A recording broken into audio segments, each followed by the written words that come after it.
I shrugged my mother once. I did.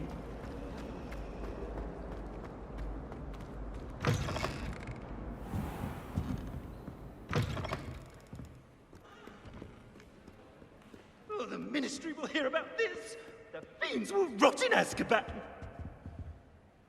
Sir, are you all right? You seem to be in some distress. All right? Do I look all right? I've been kidnapped. How can you be kidnapped when you're right here? What sort of question is that? Of course I'm right here. I've more than one frame. Do you only have one home? It's my other frame. It's been stolen. And by students, no less. They paid filthy thieves to steal my other frame. Oh dear. That sounds awful. Well, awful is exactly what Astoria Cricket is. She's behind all of this. She and her friends were moaning about me of all the nerve. Then I heard her plot to enlist a gang of good-for-nothings to have me stolen from the Three Broomsticks. That's why my other frame hung. A hovel of a place. Though I suppose one could do worse. I once knew a portrait who ended up in the Hog's Head. No one's heard from him since. Right. So back to your frame. Ah, yes. There I was, powdering my wig, and the next thing I knew, I was being manhandled by rogues and carried off. As if I can afford not to be at my post. I do important work for the headmaster, and I need my other frame back at the Three Broomsticks. Just who is Astoria Cricket, and what would she want with your frame? She's a fourth-year troublemaker, that's who. She and her band of hoodlums discuss all sorts of misdeeds right under my nose, and then resent me for overhearing them. I can only assume they took my frame in some misguided attempt to punish me for doing my job. What do you mean you do important work for the headmaster? Let's just say I overhear quite a bit in Serona's fine establishment, and the headmaster likes to know all about it. He's come to count on me in this regard. Reminds me of my prefect days. I don't suppose you have any idea where your stolen frame was taken. Can you see anything from it? I most certainly can. They brought me to a ruin of all places. Some crumbling atrocity surrounded by water from the sound of it. Oh, I do also recall seeing the coast on the way. I could look into the matter for you. Oh, would you? How marvelous. Do it quickly, though, won't you? The place they took me to is quite beneath me. Off you go, then.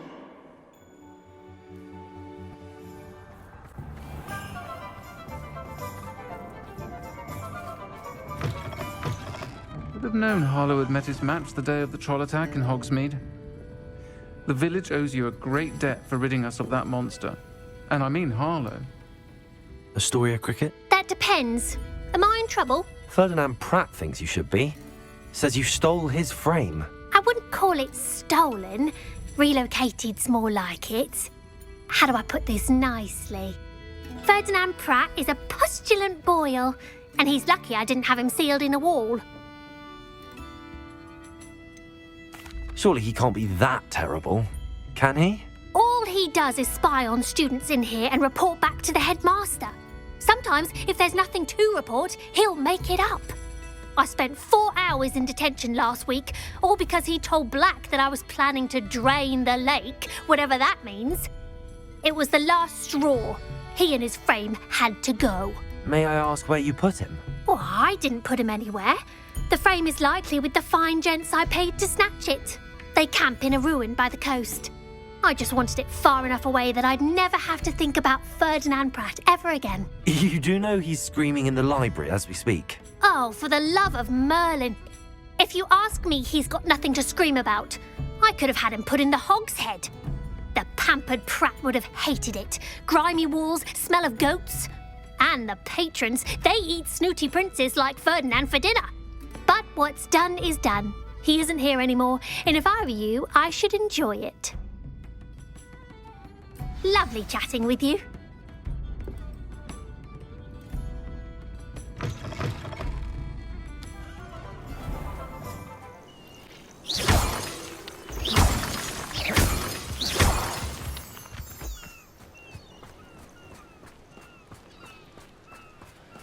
I've robbed every traveling vendor that's passed through here. They never see it coming. We've made our money.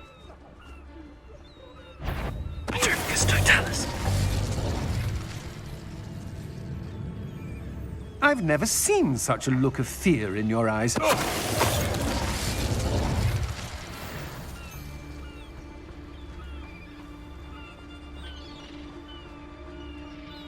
I know a Merlin trial when I see one.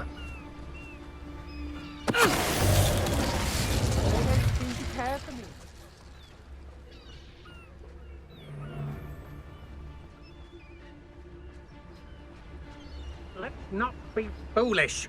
Burning the portrait's like burning money. It's Totalis.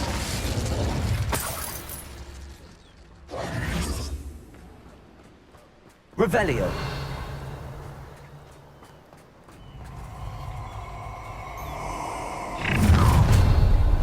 You're the one who released our dragon. You'll lose. Presumption! You think? Defender. Accio. Expelliarmus. You're going to regret that. Huh?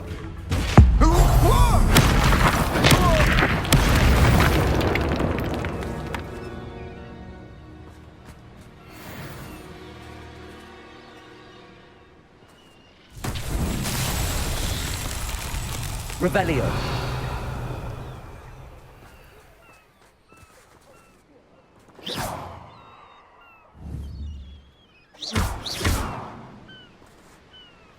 Revelio. Lumos.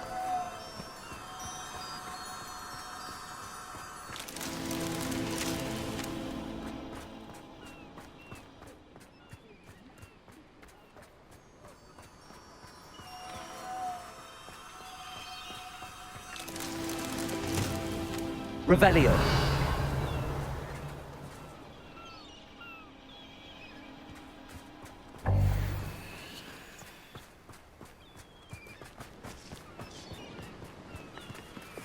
Lumos.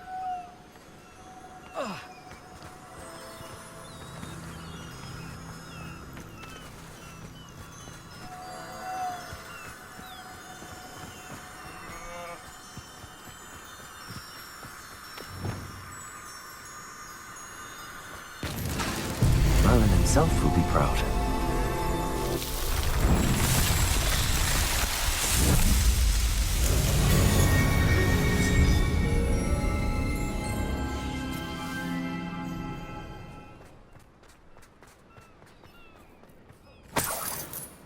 Lumos.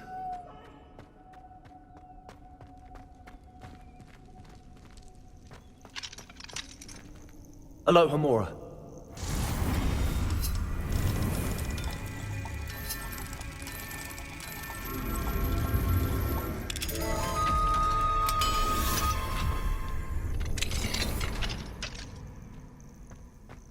Well, it's about time. It's a wonder there's anything left of me. Calm down, I'm here now. Calm down. Those buffoons outside have been talking about burning me. Me! If they weren't all sharing half a brain, they'd realize I'm worth more to them intact and at the Three Broomsticks. How was that? With everything I overhear, I'm a veritable trove of information. Now, don't just stand there. I need to be back by cocktail hour. The place will be like a funeral without me. What if I don't want to return you to the Three Broomsticks? What on earth do you mean? What if I took you to the Hog's Head instead? I've heard such nice things. What a funny little joke. Now, the Three Broomsticks, please. Oh, they're bound to be missing me terribly. Be sure to carry me carefully, won't you? My pantaloons are already creased. Where have you put me? It's pitch black in here. I shan't stand for this.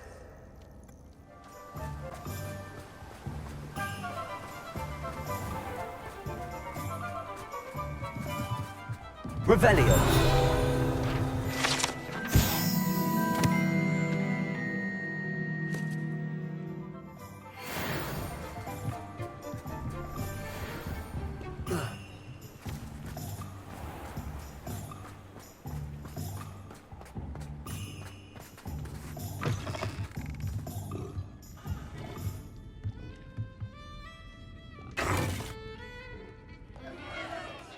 What is the meaning of this? This isn't the Three Broomsticks. No, it's not. It's the Hog's Head. Did you fall into a cauldron of stupid potion? You've brought me to the wrong place. It's absolutely vile in here. It's no Three Broomsticks, that's for certain. Please, you can't mean to leave me here. Please. Goodbye, Ferdinand. Enjoy your new home.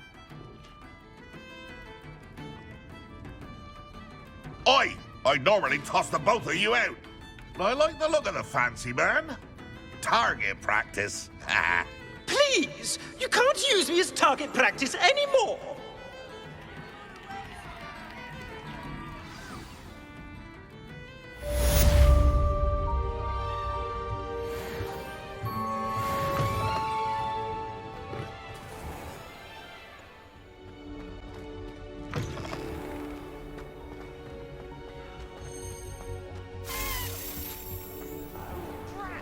I'm not ready for Professor Bin's lecture.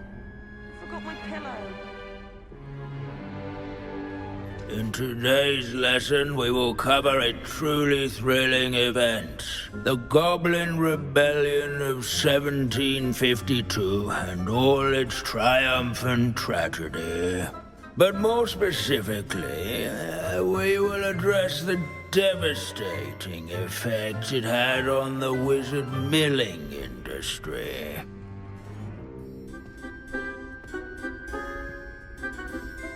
Actually, we do know the number. 632. But history occurs outside the classroom. And look, it's time for my constitutional. One can practically osmose the history flowing through Hogwarts. I think the professor wants us to follow him. And now for a stroll to the bell tower entrance hall.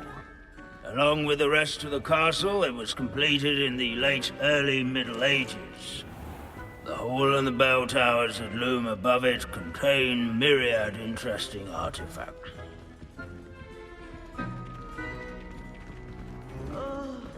I've never been so bored in my life as in history of magic. Good to see you again. Recovered from that nasty bout of dragon pox, have we? That wasn't me, Professor. I'm new here. Are you? Well then, welcome. No doubt you're eagerly anticipating my analysis of various wizarding councils, codes, statutes, and of course, goblin rebellions. Not all goblins are rebellious. Some venture into wizarding politics, such as Eargit the Ugly. Some are talented artisans, such as Bragbor the Boastful. Did you say Bragbor? I know that name. Lord Cox said he was an ancestor of Ranrock. Well known for his metalwork. I would imagine much of his goblin-wrought iron and silver has survived to this very day. Now, where were we? Oh yes. Back to our class topic for today. Grimbold Weft. Another notable historical figure. He's right nearby. Revelio. Curious student. No, I didn't see.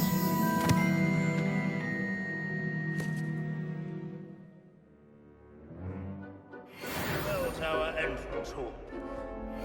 And then all students introduce themselves to this hero of Hogwarts. Grimbold Weft was responsible for some of the most important... Wagadu's history is, well, a bit different than that of Hogwarts. Revelio. To say the least. Witches and wizards' coats. Without his quick hand and deft reading. Witches and wizards.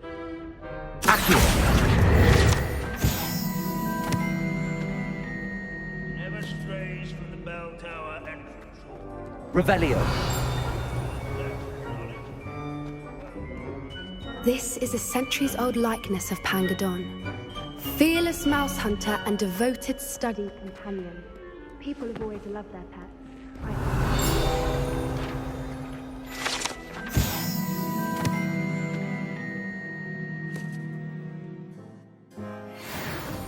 Oh yes, I see you found Grimbold Weft. Yes, I rather enjoyed seeking him out. The thrill of the scholarly pursuit. I know the feeling quite well. Now, let's turn our attention to the agreeability and general good nature of Sir Aphbuttle. He's also nearby. See what you can learn from him for your next assignment.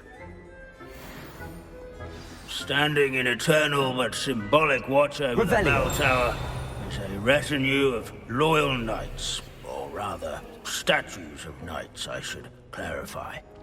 Keen-eyed students will spot the statue of Sir Aphbuttle of the cheerful countenance nestled among the ranks. His fame was not won by vanquishing foes in single combat, nor by slaying bloodthirsty dragons. Rather in...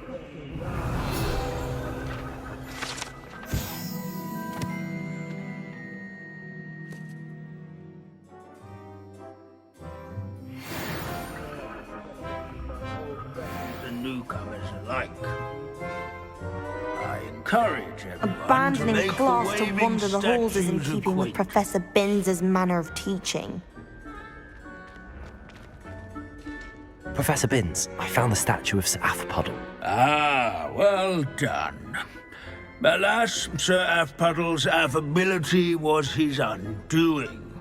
Died instantly trying to befriend a basilisk. Eye contact is not always to be encouraged. So beloved was he that even some goblins mourned his passing. Of course, that did not bode well with the rest of the goblins, most of whom could not abide mourning the loss of a wizard. Pity goblins and wizards can't get along. True, but imagine how dull my lectures would be without goblin rebellions to discuss. History does tend to repeat. It is a series of patterns, a thought both comforting and disconcerting. The wise student, such as yourself, will learn from it.